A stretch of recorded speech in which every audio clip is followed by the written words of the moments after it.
What survival advice works sometimes, but is horrible advice at other times? How dangerous could a cave be? Eating what before going to sleep can lead to hypothermia? In what situation should your character keep moving, and in which should they stay put? Where do brain-eating amoebas lurk? Learn about all of this and more in today's episode. Welcome to Writing Rule with Allie, the Fiction Writer's Weekly inspiration station for rule life and lifestyles, from historical to post-apocalyptic, helping you bring your rule stories to life.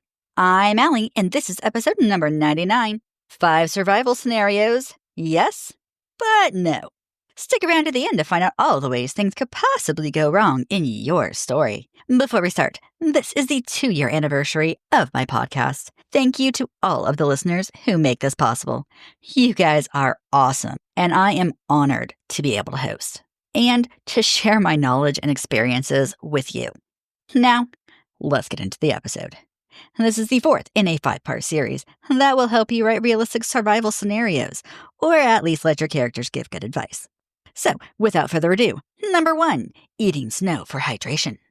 As any kindergartner will tell you, snow is frozen water. That makes it understandable why a person would just melt the snow with their mouth to get a drink of water. It's also something the animals do. My farm animals seem to love doing this. But there is one huge flaw in eating snow to stay hydrated: the temperature of snow. Now, at first, this doesn't seem like a big deal. After all, the body will melt it because it's warm. Well, therein lies the problem. While the body is melting the snow is also lowering the body temperature. Now, if your character is in the middle of a hike, they have plenty of time to warm up internally. And yes, one little piece might not hurt, but it can. The biggest issue comes when the characters will not be moving around to warm up. If they're trying to rest or get some sleep, the body might not be making as much heat as it does when hiking. It's very tempting to eat snow when resting or right before going to sleep, and not when moving, as it's often seen as inconvenient. Without the extra movement to warm the body, this can bring the body temperature down, risking hypothermia. If your character is already on the edge of hypothermia, this would push them over. Now, will this happen every time? No. But it is a possibility, and without a way to generate heat, such as moving, a fire, or body heat of another person or animal, or something along those lines, this is a risky gamble with their life. Number 2, sheltering in your car during winter. It's true that many people have done this, my own husband included. It's also true that many people live in their cars, and this is their only option. So, what makes this dangerous? Carbon dioxide buildup. You see, the vehicle cab is an enclosed space. Like any enclosed space, if no new oxygen gets in and your character is breathing, so not for zombies or vampires, they will be exhaling carbon dioxide. High levels are dangerous and can even be deadly to your character. Cracking the window slightly will allow the oxygen to come into the car, but it also lets the cold in. So most people will run their car to use the heater. That's definitely going to warm up the interior, but it also allows the exhaust fumes that contain high amounts of carbon dioxide in. Therefore, it should only be run for 10 to 15 minutes at a time, and the windows will still need cracked slightly for ventilation. If your character doesn't know to crack the window, this could become very dangerous very quickly. Also, if they are stuck overnight and fall asleep with the car running, it has the same issue. It's also not something that many people knew about in the past. My parents said that they didn't know about it until I was young, and I don't remember hearing about it until I was a teen. I don't know if this is local, because when I did a Google search, I see that FEMA has started a campaign including this in their Winter Readiness Campaign that started in 2023. Some of the signs and symptoms that your character has a high carbon dioxide levels includes, but is not limited to, dizziness, shortness of breath, and, in extreme circumstances, loss of consciousness. Although, my favorite sign of high carbon dioxide levels in a person is believing that they are seeing ghosts. Yes, you heard that correctly. Number 3, sheltering in caves. Caves were used by people throughout history. I mean, we literally have the term caveman for a reason. If you're one of my beta readers, you will know that this is something that I love to add to my stories. It makes a great hideout, a way to escape the bad guys, the elements, and I even use it as a home in one of the stories, which might make this one surprising to learn, but caves are not as safe as most people think. In fact, caves can be downright deadly. And there are many things to consider when writing this one. First is the obvious cave-ins. Cave-ins can leave your character trapped, injured, or worse. I used to believe that this was caused by earthquakes, but that's not the only reason. And actually, it's not the most common reason. Many times, cave-ins happen because of weathering of the rocks, aka the top of the cave. This is normally caused by water eroding the rocks above or even the foundation of the cave tunnels. Extreme weathers such as heavy rains or snowmelt can cause extra pressure with the weight on top of the cave, causing it to collapse. This could also happen if a city or castle were built on top of the cave. Many other times, they are built with no knowledge that the cave is even there. Another thing to consider is man-made or man-changed caves and tunnels. These would be mining, drilling, or excavation of natural caves. The lack of proper support is the most common that I know of, but that isn't the only reason these cave in. As above, weather can affect these also. And don't forget that mining can involve dynamite. When you cause things to explode in a cave, I'll let you finish that sentence. These cave-ins can also cause sinkholes on the surface. This can be minor or could swallow whole buildings, castles, or even some cattle. I know many sinkholes that have been able to hold water and have formed ponds and lakes. We have one not too far from us that the local authorities added fish to, turning it into a fishing hole for the public. Okay, back to below ground. The rocks themselves can be dangerous. Your character can step on or fall on sharp rocks. The stalactites or other types of rocks could fall on your characters. Stalactites are the long pointed rocks that form on the ceilings of caves. The floor of the cave is often wet, slippery, uneven, and can even have loose rocks. This is a recipe for falling. People are often surprised by how dark the cave is. When they say you can't see your hand in front of your face, they are not joking. I have personally been into a few caves where we tried this by turning the lights off. You can't see it because there is no light. The lack of light brings us to another problem: getting lost. There is a tale in this area about Lover's Cave. It's said that a young couple from different backgrounds would meet at the cave to be with each other. One day, the families came looking for them and they hid in the cave. They became lost and were never seen again. I'm guessing most people have heard a version of this story. Why? Because it seems to be common in most parts of the world. Always about two lovers who couldn't be together for some reason: family, war, skin color, or something along those lines. It's possible this started as a story to make people scared to go into caves because they didn't want to become lost. Okay, that would have backfired on my parents because I would have wanted to find the skeletons. But most kids wouldn't have, I think. However, there is more than darkness to worry about. There are oftentimes huge drops inside the caves. These can be a few feet to hundreds of feet. The deepest cave drop in the world is 1,978 feet, or 603 meters, in a cave in Slovenia. Your poor character could slide down the cave wall, slicing up their body before landing on jagged rocks at the bottom. Actually, that wouldn't be a horrible idea for finishing off a bad guy. Another thing that they can fall into is water. This could be anything from puddles to underground rivers. In fact, the deepest cave water that we know of is in the Czech Republic and has a depth of 1,552 feet, or 473 meters, and that isn't even the bottom. So far, the bottom has not been found. Just like on the surface, if it rains, the water levels can rise. This can lead to flooding. There are well-documented accounts of people going into caves and the caves flooding behind them, trapping them in the cave. Like with any other flooding, this holds the risk of drowning. One reason your character doesn't want to get wet in the cave is that the temperatures in the cave are normally the surface area's average temperature for the year, meaning most caves run between 50 and 60 degrees Fahrenheit. But I have been in some caves that have run between 38 and 40 degrees Fahrenheit. Either way, being wet in those temperatures is a recipe for hypothermia. If you'd like to learn more about hypothermia, I have a whole episode on it. Another little thought of danger is that some of the spaces in the cave can be small or tight. This means some people might not fit or could become stuck. People with claustrophobia are advised to avoid caves. At the same time, even those who go spelunking often can succumb to this. An example comes from the Nutty Putty Cave, when a group of friends took a wrong turn and one ended up upside down in a space of just 10 inches wide, or 25.4 centimeters.